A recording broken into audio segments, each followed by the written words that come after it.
राधे राधे। तो श्री जगन्नाथ महाप्रभु के रथ यात्रा की आप सभी को हार्दिक शुभकामनाएं। श्री कुंज बिहारी परिवार में आपका स्वागत है। तो हमने कैसे रथ यात्रा का प्रारंभ किया सुबह से, तो चलिए शुरू करते हैं वीडियो। तो सुबह सवेरे सबसे पहले हमने अपने जगन्नाथ महाप्रभु जी को स्नान कराया, पंचामृत स्नान कराया था। वीडियो थोड़ी सी स्किप हो गई, मतलब कैमरा बंद हो गया था, तो बाद में जब जल का स्नान करवा रहे थे तो ये कैमरा चल गया था। तो ऐसे हमने स्नान कराया, क्योंकि साल में एक बार या दो बार ही हम जगन्नाथ जी को इस तरीके से स्नान कराते, नहीं तो गीले कपड़े से पहुँचते। और सुंदर से पहनाइए वस्त्र और प्यारा सा किया श्रृंगार। ये देखिए कितने सुंदर लग रहे हैं आज हमारे जगन्नाथ महाप्रभु जी, और कितनी सुंदर सुंदर इन्होंने ज्वेलरी पहनी है, मुकुट पहने हैं। पहले मैं पटके से बना रही थी इनके मुकुट, मगर फिर उसके बाद मुकुट पहनाए और फिर करी हमने इनकी आरती। ठीक है, और आरती करने के बाद हमने करा अपना रथ तैयार, क्योंकि एक दिन पहले मैं कर नहीं पाई थी, उसी दिन करी थी। मेरे पास ये एक सिलेंडर रखने का स्टैंड है, मैंने आपको पहले भी ये बताया। उस पर मैंने एक डब्बा रखा ऊंचा करने के लिए, और मेरे पास एक स्टूल है जिस पे ये हमारे कान्हा लाडो सोते हैं, तो उनका पलंग ही समझ लीजिए। तो वो मैंने रखा, इस तरीके से इसे बांधा, और बहुत थोड़ा सा फास्ट किया हुआ है वीडियो को, तो आप समझ गए होंगे कि किस तरीके से मैं तैयार कर रही हूँ रथ को। और इस तरीके से बांध कर अच्छे से पूरी तरीके से ना ऐसे सिक्योर कर दिया था पीछे से। और ये जो मैंने स्केल लगाया था ना, तो वो मुझे ऐसे झंडी लगानी थी ना, तो थोड़ा तिकोना टाइप करना था, रथ का शेप देना था, तो लगाया था। और फिर मैंने अच्छे से लगाया बिस्तर, नीचे गद्दा बिछाया। इनका ये बहुत सॉफ्ट सा टॉवल है जिस पे लाडो कान्हा बैठते हैं, तो उन्हें कोई परेशानी नहीं होती। फिर अच्छी से चादर वगैरह बिछाई हमने, और फिर रंग बिरंगी चुन्नियों से किया अपने रथ का श्रृंगार। तो ऐसे हमने बनाया था अपना रथ। तो चुन्नी को मैंने इस तरीके से फोल्ड करके ना ऐसे आगे कर दिया, तो ये सारा ढक गया यहाँ से, और इस साइड से भी इस तरीके से कर दिया था। अगर आपके पास चुन्नी हो, साड़ी हो, या कोई और कपड़ा हो, उससे भी आप कर सकते हैं इस तरीके से रथ को तैयार। पीछे से मुझे कोई और ऐसा बैकग्राउंड मिल नहीं रहा था जिससे कि मैं इसे थोड़ा सा चौड़ा कर पाऊँ, तो वो और भी ज़्यादा अच्छा लगता। तो फिर मैंने दूसरी एक ऑरेंज कलर की चुन्नी ली, और इस तरीके से मैंने इसे रथ का शेप दे दिया। और ये जो हमारे पास प्लास्टिक के जो फूलों की माला आती है ना, जो हम लगाते हैं सजावट के लिए, तो वो मैंने इस तरीके से ऊपर से इसकी चोटी जो मैंने स्केल लगाया था, इसीलिए लगाया था कि इस तरीके से शेप आ जाएगी। और थोड़ा सा फोल्ड करके मैं यहाँ पे इस तरीके से हो गई है हमारी सजावट। कुछ मैंने यहाँ पे, फिर मेरे पास पंखे रखे हुए थे छोटे छोटे, भाई बहुत गर्मी थी, तो मैंने पंखे का भाव इसलिए रखा था कि हमारे जगन्नाथ जी को गर्मी नहीं लगेगी। और भाव रखोगे ना तो सब कुछ स्वीकार करते हैं हमारे प्रभु जी।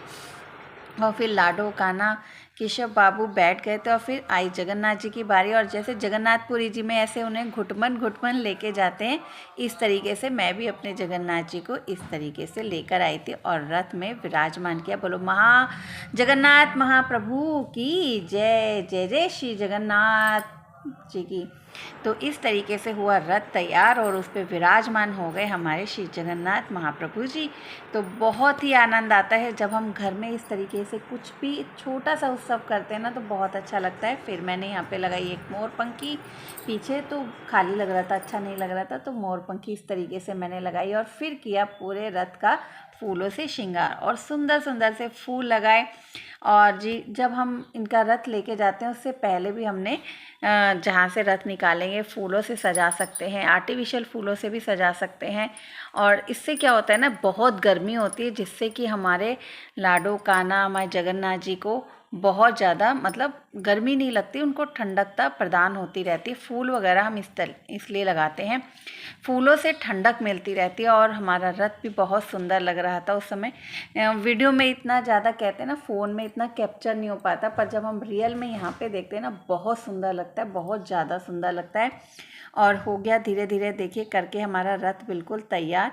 थोड़ा सा बैकग्राउंड का आप देखिएगा मत, क्योंकि घर है ना, तो इस तरीके से जैसा भी होता है, पीछे से छोटी सी जगह में हम अपना इन्हीं सब तैयारियों को करते हैं। और ऊपर से करी हमने जगन्नाथ जी की फूलों से वर्षा, और जहाँ से हम रथ को निकाल के लेके जाएंगे वहाँ पे भी हमने थोड़े से रथ निकाले। और ये है रथ की रस्सी, ये आप सभी पकड़ सकते हैं, यहाँ से इस रस्सी को अनुभव कर सकते हैं कि हम रस्सी को पकड़ के लेके जा रहे हैं, रथ को चला रहे हैं। बोलो जगन्नाथ महाप्रभु की जय। तो प्रभु जी का रथ चल गया है और बहुत अच्छा लग रहा था। मैं भी रथ खींच रही थी, मेरे बच्चों ने भी रथ खींचा, घर के सभी सदस्यों ने यहाँ पे रथ को खींचा था।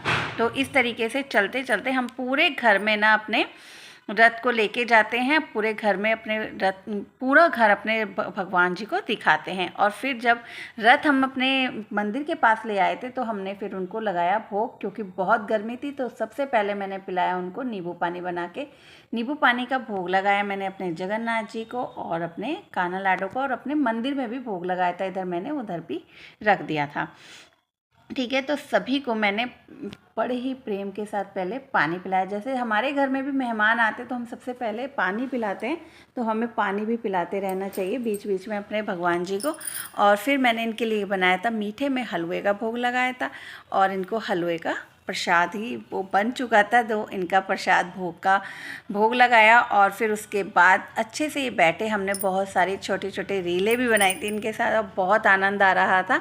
सबको अच्छे से खाना वगैरह खिला के रात को भी जो भी घर में आया था फिर दोबारा से भोग लगाया। और इस तरीके से हम छोटी सी रथ यात्रा अपने घर में अपने जगन्नाथ जी की निकाल सकते हैं। और वीडियो अच्छी लगी है तो वीडियो को लाइक शेयर कमेंट जरूर से कीजिएगा। और श्री कुंज बिहारी परिवार से सोनिया का राधे राधे। और आप भी पकड़िए रथ की रस्सी और हो जाइए रथ में खींचने के लिए तैयार। तो राधे राधे।